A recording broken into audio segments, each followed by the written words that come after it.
आउज़ुबिल्लाहि मिनश्शैतानिर्रजीम बिस्मिल्लाहिर्रहमानिर्रहीम अस्सलामुअलैकुम। यूके का वीज़ा रिफ्यूज़ होने के बाद कितने परसेंट चांसेस होते हैं कि आपको वीज़ा दोबारा हासिल हो सके या फिर आपको दोबारा वीज़ा मिल सके।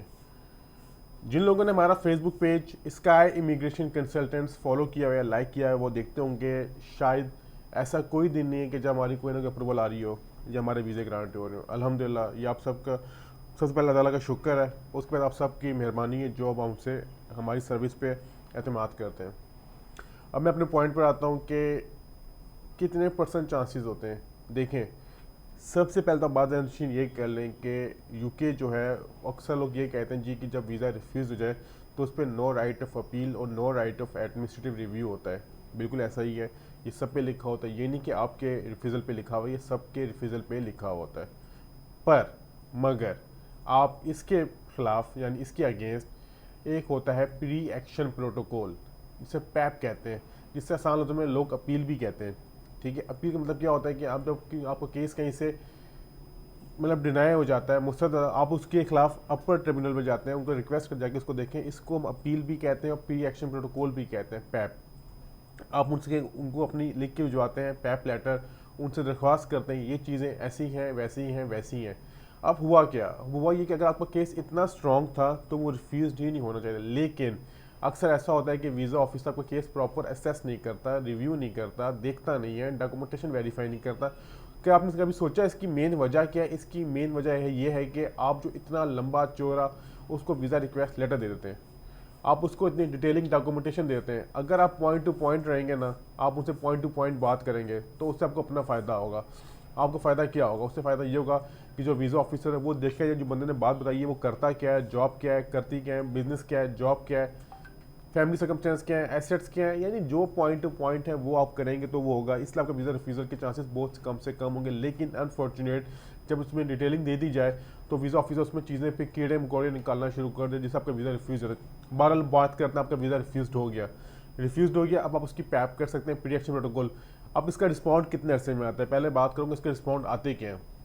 इसका जवाब आता है 14 डेज़ में। उसके जो रिस्पॉन्ड आते हैं, पहला आपको आता है, इसके 3 जवाब आ सकते हैं आपको। पहला आपका जवाब आ सकता है वो आपकी अपील जो आपका एक आपने पैप किया है, हम उससे मुस्तरद कर रहे हैं, यानी पैसे ख़त्म, 14 डेज में आपको मुस्तरद कर दिया। सेकंड आपका आ सकता है अपना पासपोर्ट आप दोबारा जमा करवा दें। ठीक है, जिस जहर में आपने अपने डॉक्यूमेंटेशन स्कैन करवाए थे, बायोमेट्रिक दिए थे, चाहे पाकिस्तान में लाहौर है, कराची है, इस्लामाबाद है, या साउथ अफ्रीका है, या दुबई है, जहाँ पर जिस मुल्क में भी आपने बायोमेट्रिक करवाए थे, अपना पासपोर्ट आप जमा करवा दें उसी जहरी में, या VFX में, या फिर TLS में, जहाँ पर आपने जमा कराया था वहीं पर होगा। थर्डली आपका आ सकता है हमें 3 मंथ्स का टाइम दें, हम आपकी फाइल दोबारा रीओपन करें, उसको रिव्यू करेंगे, देखेंगे हमसे कहाँ मिस्टेक हुई है। इस दौरान आपके डॉक्यूमेंटेशन सारे दोबारा वेरीफाई करेंगे, अगर कोई गलतियाँ आ जाती है अपने एंड से तो आपको वीज़ा वो ग्रांट कर देंगे। तो ये 3 जवाब वहाँ से आ सकते हैं। अब जो ये होता है कि तो 3 मंथ का जवाब होता है, इसमें वो कितने अर्से में जवाब देते हैं। देखें, अगर हमारा फेसबुक पेज आपने फॉलो किया, मैंने स्टार्टिंग में कहा, अब यहाँ पर ऐसा एक्सपीरियंस भी है कि हमारा जवाब आज अपील अप्रूव्ड हुई है 3 मंथ पे, कल उनको पासपोर्ट डिस्ट्रीब्यूशन की ईमेल आएगी। साउथ अफ्रीका के क्लाइंट हैं हमारे, ऐसे क्लाइंट भी हैं सियालकोट के, ठीक है, उनका जवाब 3 से 4 दिन में आया है। हमारे ओमान के क्लाइंट हैं, उनका जवाब 2 हफ्ते में आया है। हमारे एक मीरपुर के क्लाइंट हैं, उनका जवाब 8 महीने में आया है। लेकिन नॉर्मली वो 3 मंथ्स में जवाब आपको इसके अंदर दे देते हैं। जवाब पॉजिटिव देते हैं, नेगेटिव देते हैं, इस बारे में कुछ नहीं कह सकते, उनकी अपनी मर्जी है, वो डॉक्यूमेंटेशन वेरीफाई करके देते हैं। लेकिन इसकी जो ऑनलाइन फीस होती है, इसकी ऑनलाइन कोई फीस नहीं होती, इसके ऑनलाइन कोई चार्जेस नहीं होते। अगर हमारी फ़ीस की बात की जाए तो हमारी फ़ीस है 25,000, 25,000 रुपये पैप की प्री एक्शन प्रोटोकॉल की। लेकिन हम लोग किसी किस्म की एश्योरिटी और गारंटी नहीं देते कि आप हमसे पैप करवाएं तो आपका ये अप्रूव होगा। लेकिन अल्हम्दुलिल्लाह अगर मैं बात करूँ, हमारी सक्सेस रेशो अल्हम्दुलिल्लाह बहुत ज़्यादा बेहतर जा रही है। आप देखते होंगे हमारे फेसबुक से हमारे मेहमान आते हैं थैंक यू अदा करने के लिए, शुक्रिया अदा करने के लिए, लेकिन हम लोग साथ बिठा के किसी का इंटरव्यू कंडक्ट नहीं करते।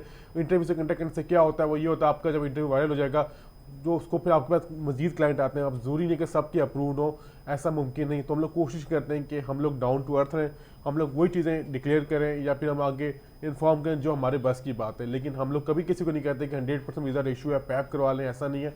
ऐसा बिल्कुल मुमकिन नहीं होता, ना किसी के हक में बस की बात होती है। अगर ऐसा होता तो आपका वीज़ा रिफ्यूज़ ही ना होता। बहरहाल अपना ख्याल रखिएगा, ये थी इन्फॉर्मेशन मैं डिस्कस करना चाह रहा था, डिक्लेयर करना चाह रहा था। यूके पैप से रेलिवेंट, यूके वीज़ा मुस्तरद से रेलिवेंट, अपना ख्याल रखिएगा। बहुत शुक्रिया, खुदा हाफिज़।